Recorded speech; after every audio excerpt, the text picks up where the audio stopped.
मुझे एक बात बताएं, चलो मैं आपसे एक सवाल करता हूँ, I am trying to understand ये हो क्या रहा है। मसलन उस दिन इनकलाब लेके आ गए थे अमीन गंडापुर साहब, ठीक है, यहाँ भी कह दिया नई अदालतें छोड़ेगी, 15 दिन बाद हम छुड़ा लेंगे और हम जाके खान को ले आएंगे, जिसपे ख्वाजा आसिफ पुराने पॉलिटिशियन है, उन्होंने गिनती शुरू कर दी, उल्टी गिनती। 2 दिन हो गए, 3 दिन हो गए, आओ इंतजार कर रहे हैं, अब 10 दिन रह गए। मुझे सिर्फ समझ ये नहीं आ रही कि जो कॉन्फ्लिक्ट इस स्टेज पे लगाया गया है, क्या पीटीआई के पास वो स्ट्रीट मसल है कि वो उसको सड़कों पे कर सकते हैं? और अगर इतने स्ट्रांग हैं अमीन गंडापुर साहब, तो मेरे 2 सवाल हैं जो I am trying to understand. 6 घंटे जब ये खामोशी हुई, गायब हुई, तो हम लोग भी 10 जगह फोन कर रहे थे, आप भी कर रहे होंगे। कोई कह रहा था अरेस्ट हो गए हैं, कोई कह रहा था जी उठा के ले गया, कोई कह रहा था जी पता नहीं जी आदमी जेल में बैठे हुए हैं। और वो बाद में तो खुद उनके जराए कहते हैं कि जी वो रेलेवेंट लोगों के साथ मीटिंग कर रहे थे। चले, हो रही होगी, उनके साथ ही हो रही होगी। फिर अगले दिन वो आते हैं और उसका कोई जिक्र नहीं होता। एक रेजोल्यूशन पास करती है सरहद असेंबली, केपी की असेंबली, जिसके अंदर तमाम बातें वो हैं जो पहले ही आइन में थी कि फौज का कोई बंदा अगर इन्वॉल्व होगा सियासत में, उस पर कार्रवाई होनी चाहिए, तो आइन में पहले ही है। मुशर्रफ से मुकदमा भी दर्ज हो चुका है और हम फौज के खिलाफ नहीं है, कुछ जर्नैलों के हैं। बात यह है कि अगर आप इतना इंकलाब ला रहे हैं तो फिर आप उन जर्नैलों का नाम लें, फिर टेक देम ऑन ना, ताकि मैं और आप भी खड़े हों इनके साथ कि हाँ यार इन्होंने इतना हौसला किया, आइडेंटिफाई किया ना, आपने वो किया। अगर इतना आप इंकलाब लाने की पोजीशन में, बाकी मुल्क तो बाद में छोड़े, आपने ऑफिशियली अनऑफिशियली लड़ाई भी हुई कि मुझे ये चीफ सेक्रेटरी और ये आईजी नहीं चाहिए। यार आप तो अभी तक अपने सूबे का चीफ सेक्रेटरी और आईजी नहीं बदलवा सके, जो एडमिनिस्ट्रेटिव पोस्ट है। आप फिर इतनी बड़ी बड़ी बातें कर रहे हैं, ये चीजें बैठती नहीं है। अरे मालिक, लेकिन एक और देखें जो उन्होंने एक और चीज़ उन्होंने की है। अब आज उनकी ये पेशावर में कौंसल जनरल जो हैं अफगानिस्तान के, उनसे मुलाकात भी की है और वो आपको पता है कि यहाँ पर साथ में ये भी कह रहे हैं कि जनाब हम अफगानिस्तान से खुद रब्ता करेंगे। तो उसके बाद फेडरेशन कितनी बात जाती है? सर, चीजें हैं ना, आपने खुद शुरू में एक बात की सर, बड़ी बातें सुन रहे हैं कि शायद इनके रवाबित हैं ये उस केस में।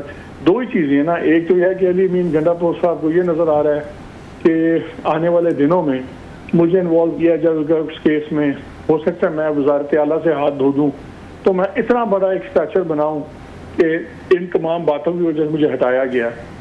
ठीक है, यही आप मुझे तो एक दलील समझ आती है कि उन्होंने कहा कि ठीक है, ऐसी झटके में खान साहब भी खुश हो जाएं कि मेरा एक ठुक के लॉयलिस्ट आदमी है और मैं अगर कल को हटाया जाऊं किसी भी तरीके से, चाहे इन हाउस या वॉटेवर, तो फिर मैं एक मार्टर बनूं, मैं एक शहीद बनूं कि देखें मैंने एस्टैब्लिशमेंट को चैलेंज किया, मैंने तमाम को चैलेंज किया, मेरी छुट्टी कर दी गई, तो उनका कद बाकी तमाम पार्टी लीडर्स से ऊपर हो। और इस वक्त उनका कद है बड़ा, इस वक्त वो अपनी पार्टी की सबसे टारिंग पर्सनैलिटी है खान साहब के बाद। लेकिन आपको भी पीटीआई का पता है, आपको भी खान साहब का पता है, कल जब खान साहब बाहर आएंगे तो सारे एक ही साथ में खड़े होंगे महमूदो यार, डजंट मैटर किसने कितनी कुर्बानी दी है, कौन नहीं है, वो उस वक्त जो खान साहब का मूड होगा, जो उस वक्त खान साहब अपनी स्ट्रैटेजी बनाएंगे, उसमें फैसले होंगे। तो इसमें बहुत से क्वेश्चंस हैं, जो बहुत से बयानात और एक्शंस ऐसे हैं गंडापुर साहब पे सवालिया निशान उठते हैं। अच्छा मालिक, एक और आप थोड़ा सा पार्लियामेंट की तरफ आते हैं सर। जिस तरीके से हमें शहबाज शरीफ साहब गायब हो गए हैं, कहीं पे नजर नहीं आ रहे, 4था-5वां दिन है, मुल्क में डांग सोटा, लड़ाई झगड़े, पार्लियामेंट में जलसे जुलूस, गिरफ्तारियां इतनी बड़ी तादाद में। पहली दफ़ा मेरा ख्याल है आप भी इसको कवर कर रहे हैं 85 से, मैं भी 2002 से कवर कर रहा हूँ पार्लियामेंट को। इस तरह के हमने कभी नहीं देखे, पुलिस घुस गई हो, MNS गिरफ्तार कर लिए गए हों, पार्लियामेंट के अंदर से 8-10 लोगों का जिस्मानी रिमांड हो गया हो, और वो इतने दिनों का।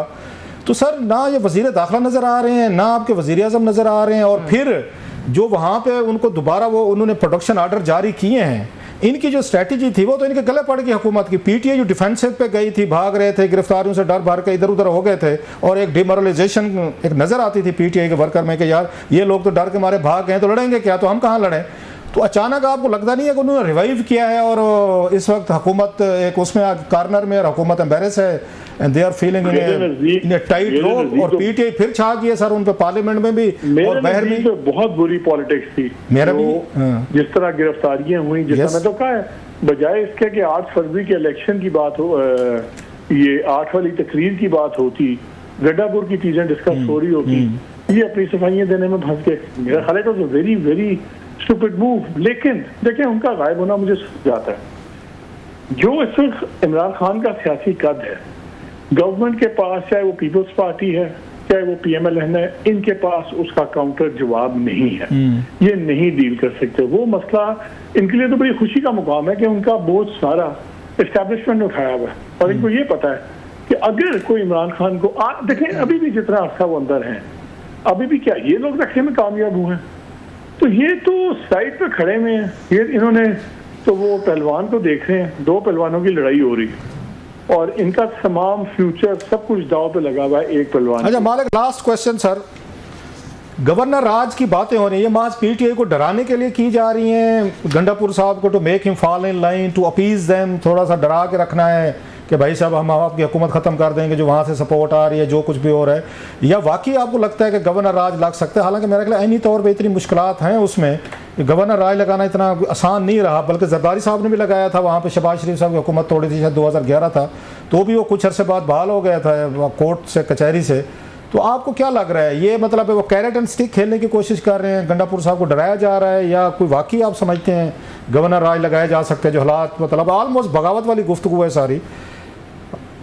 हाँ, लेकिन देखिए मेरा ख्याल है वो अगर ये टारगेटेड एक्शन लेंगे, पर्चे कर या ये कर वो कर, वो ज्यादा शायद इम्पैक्टफुल हो। गवर्नर राज आपने खुद जैसे बताया बड़ा मुश्किल है, उस सुप्रीम कोर्ट में जाके उसने टेस्ट ऑफ टाइम पास करना है, इतना सिंपल नहीं है। हाँ, अब एक बार ये सुप्रीम कोर्ट अगर बड़ी अदालत बन जाए, जब जजेस ऐड हो जाएंगे, उसके बाद मेरा ख्याल है लग सकता है, उससे पहले नहीं लग सकता। उससे पहले आज की सुप्रीम कोर्ट तो नहीं, मतलब 1-1.5 महीना आप कह रहे हैं इंतजार किया जाना चाहिए, आप ये कह रहे हैं? मेरा ख्याल है कि मतलब 25 अक्टूबर के बाद सुप्रीम कोर्ट की हैयत बदले बगैर सूबे की पावर सेक्शन की हैयत नहीं बदली। अच्छा, आपने हैयत की बात की तो आपको काजी साहब बदलते हुए लग रहे हैं? जो प्रेस रिलीज आई थी तो काजी साहब ने थोड़ी वजाहत दिया कि भाई साहब अगर मैंने ये भी नहीं कहा था, मैंने वो भी नहीं कहा था, जिसके बाद तनकीद आना शुरू होगी। और बहुत सारे वो काजी साहब अभी तक बीच में हैं गेम में, मतलब गेम जो है उससे उन्होंने अपने आप को बाहर नहीं किया, बड़ा क्लियर। हम तो पहले ही कहते थे। तो ये सारी शराब की भी पूरी कोशिश है, ये सारी शराब की खबरें अभी भी पूरी कोशिश है टू कॉन्स्टिट्यूशनल अमेंडमेंट्स।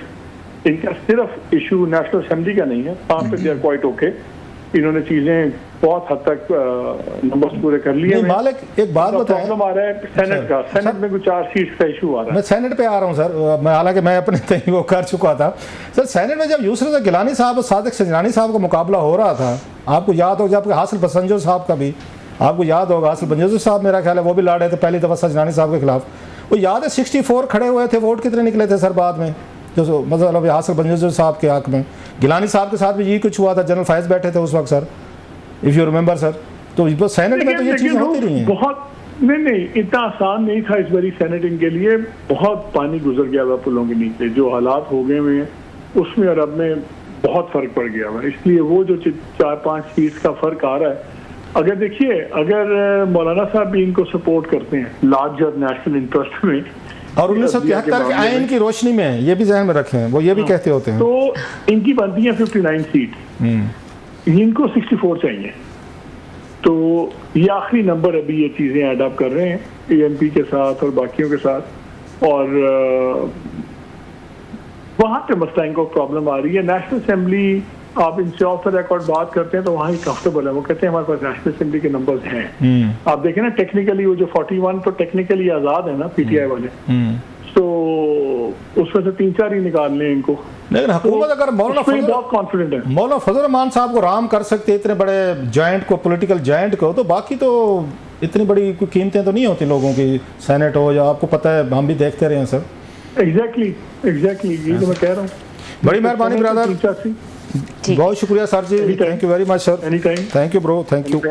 मालिक साहब हमारे साथ मौजूद थे, खुसूसी गुफ्तगू कर रहे थे, और यहाँ पे वक्त हुआ है ब्रेक का। ब्रेक के बाद हमारे साथ वाशिंगटन से बराह रास्त मौजूद होंगे अनवर इकबाल साहब, सीनियर सहाफ़ी हैं।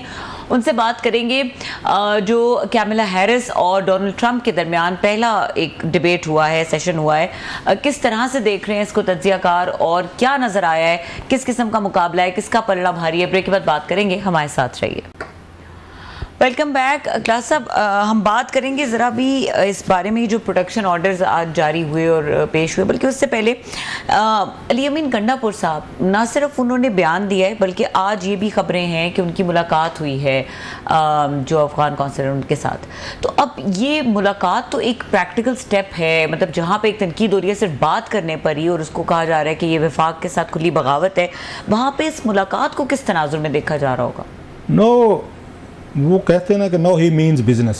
पहले तो आप भी सवाल कर रहे थे मालिक साहब से, बाकियों से गुफ्तगू हो रही थी कि ये थ्रेट किया जा रहा है, बुली किया जा रहा है, या एक मैसेजिंग की जा रही है, गुस्से का इजहार किया जा रहा है कि हम अफगानिस्तान के साथ खुद बात करेंगे। इस तरह की बात मुझे नहीं याद पड़ता पाकिस्तान की तारीख में कभी किसी ने इस तरीके की और भी आपने मालिक साहब को सुना